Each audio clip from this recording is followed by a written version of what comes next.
Bangladesh India match শেষ, কিন্তু এখনো কাটেনি তার রেশ। হামজা চৌধুরীকে নিয়ে আলোচনা চলমান এবং এই আলোচনা আসলে চলবে। একজন হামজা চৌধুরী বাংলাদেশের ফুটবলে কি প্রভাবটা রাখলেন, বাংলাদেশের পারফরমেন্সে গুণগত কি পরিবর্তনটা আসলো, সেটা আমরা ভারতের বিপক্ষে ম্যাচে দেখেছি। যদিও ম্যাচটা বাংলাদেশ জিততে পারেনি, জিততেই পারত। এই যে হামজা চৌধুরীর কোয়ালিটি, সেই কোয়ালিটিটা ইংলিশ প্রিমিয়ার লিগ কোয়ালিটি। অর্থাৎ ইংলিশ প্রিমিয়ার লিগে খেলা একজন ফুটবলার যখন বাংলাদেশ দলে যুক্ত হলো, তখন আসলে দলটার চেহারাই পাল্টে গেল। আর ঠিক সেইখানে আমরা উল্টো ঘটনা দেখি বাংলাদেশের ক্রিকেটে। অর্থাৎ আমাদের ক্রিকেটাররা যখন পৃথিবীর বিভিন্ন নামকরা ফ্র্যাঞ্চাইজি ক্রিকেটে খেলার সুযোগ পায়, তখন আসলে তাদেরকে একরকমের বাধাই দেওয়া হয়, অর্থাৎ এনওসি দেওয়া হয় না। আর এবার যে ঘটনাটা চলমান রয়েছে সেটা রীতিমতো রহস্যজনক। অর্থাৎ পাকিস্তান সুপার লিগে বাংলাদেশের 3জন ক্রিকেটারের খেলার কথা রয়েছে: লিটন কুমার দাস, রিশাদ হোসেন, নাহিদ রানা।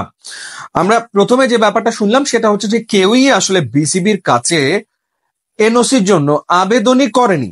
সেটা আমরা বাংলাদেশ ক্রিকেট বোর্ডের কর্তা ব্যক্তিদের কাছ থেকে শুনলাম।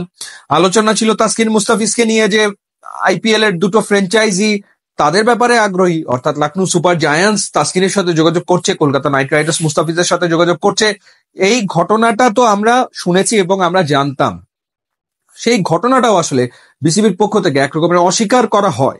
পরবর্তী সময় তো তাসকিন তার নিজের মুখেই বললেন যে লখনৌ সুপার জায়ান্টস এর পক্ষ থেকে শ্রীরাম তার সাথে আসলে যোগাযোগ করেছিলেন এবং মুস্তাফিজের সাথেও কেকেআর যোগাযোগ করেছে।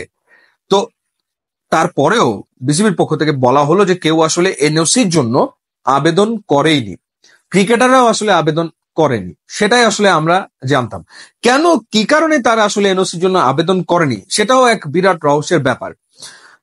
নাহিদ রানা তিনি আবেদন করেছেন পাকিস্তান সুপার লিগে খেলার ব্যাপারে, সেটা সম্পর্কে আমরা জানি। লিটন কুমার দাস এবং রিশাদের বিষয়টা আমরা এখনো জানি না।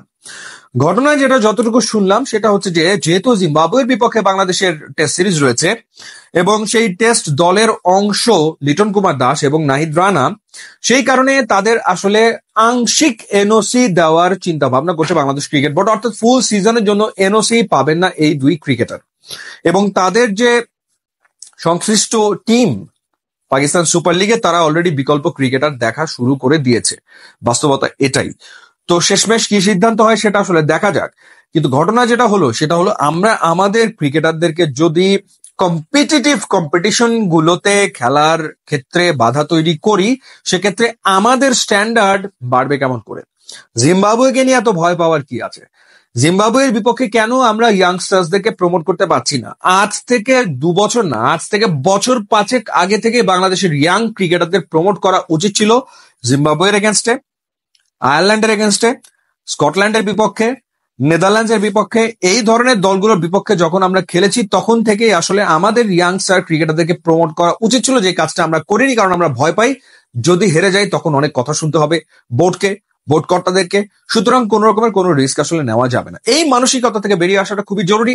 এবং যখনই কোনো টপ ফ্র্যাঞ্চাইজি টুর্নামেন্টে আমাদের ক্রিকেটারদের ডাক পড়বে, তাদেরকে খেলতে দিতে যাওয়া উচিত, যদি না বড় কোনো অপোনেন্টের এগেন্স্টে বাংলাদেশকে খেলতে না হয়। এখন অস্ট্রেলিয়ার সাথে বাংলাদেশের খেলা, কিংবা বাংলাদেশের খেলা ইংল্যান্ডের বিপক্ষে, তখন ন্যাশনাল ডিউটি সেই বিষয়টাকে গুরুত্ব দিতে হবে। কিন্তু যখন খেলা আয়ারল্যান্ড কিংবা জিম্বাবুয়ের বিপক্ষে, তখন আসলে ইয়াং প্লেয়ারদেরকে প্রমোট করা উচিত বলে আমার কাছে মনে হয়।